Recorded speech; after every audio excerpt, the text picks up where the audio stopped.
Ya, puji Tuhan, selamat pagi Bapak Ibu Saudara-saudara. Jumpa lagi kita dalam renungan kita di hari Kamis. Dengan satu judul saya berikan buat saudara dan saya ini. Temanya Natal membuat perubahan hidup. Ya, sama-sama kita membuka di dalam kitab Filipi pasal 2 ayat 5 sampai 8. Di situ dikatakan bahwa hendaklah kamu dalam hidupmu bersama menaruh pikiran dan perasaan yang terdapat juga dalam Kristus Yesus, yang walaupun dalam rupa Allah tidak menganggap kesetaraan dengan Allah itu sebagai milik yang harus dipertahankan, melainkan telah mengosongkan dirinya sendiri dan mengambil rupa seorang hamba dan menjadi sama dengan manusia. Dalam keadaan sebagai manusia, ia telah merendahkan dirinya dan taat sampai mati, bahkan sampai mati di kayu salib. Bapak Ibu Saudara-saudara, selamat pagi dan Tuhan kasihi. Merayakan hari Natal sudah menjadi kebiasaan bagi banyak orang Kristen di muka bumi. Seringkali makna Natal yang sesungguhnya tidak lagi begitu dirasakan. Maka wajarlah bila perayaan hari Natal itu tidak lagi membawa perubahan apa-apa bagi mereka. Natal akan menjadi momentum perubahan hidup apabila kita melakukan firman Allah. Dalam Filipi 2 ayat 5 sampai 8, di situ yang Tuhan inginkan agar setiap orang percaya meneladani Tuhan Yesus Kristus yang telah datang menjadi manusia untuk menyelamatkan manusia yang berdosa. Paling tidak Bapak Ibu Saudara-saudara, ada 3 teladan Natal yang membuat perubahan hidup menurut Filipi 2 ayat 5 sampai 8. Kita lihat hal yang pertama. Yang pertama, Tuhan Yesus meninggalkan zona nyaman surga. Di ayat yang ke-5 dan yang ke-6, saudara bisa baca di sana. Tuhan Yesus tidak mementingkan diri sendiri di zona surga yang penuh kemuliaan, kemegahan, dan disembah, dipuja-puja.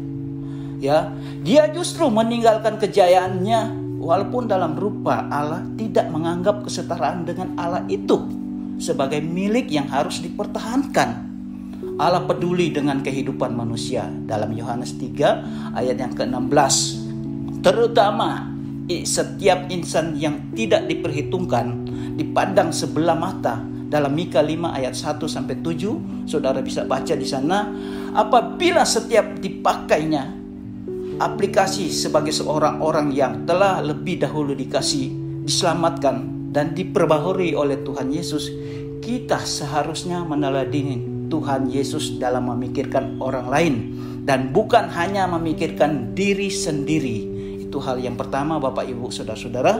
Yang kedua, kita lihat Tuhan Yesus datang untuk tugas mulia. Di ayat yang ke-7 saudara bisa baca di situ.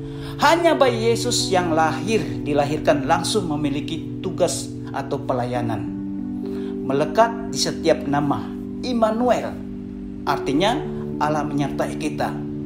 Yesus menyelamatkan umatnya dari dosa mereka. Intinya, sudah ada kekhususan tugas Bapa baginya.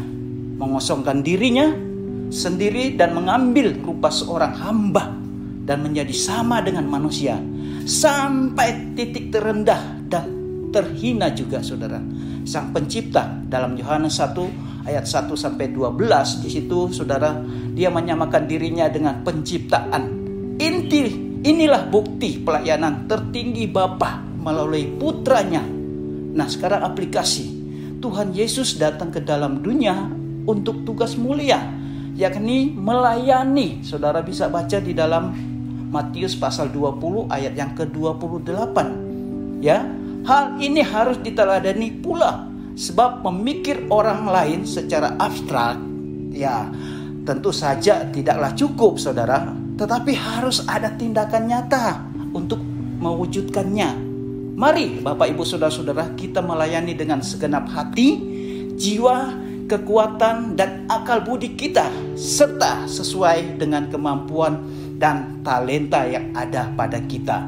Itu hal yang kedua. Hal yang ketiga, kita lihat Tuhan Yesus menjadi tumbal manusia berdosa. di ayat yang ke-8 yang sudah kita baca tadi ayatnya.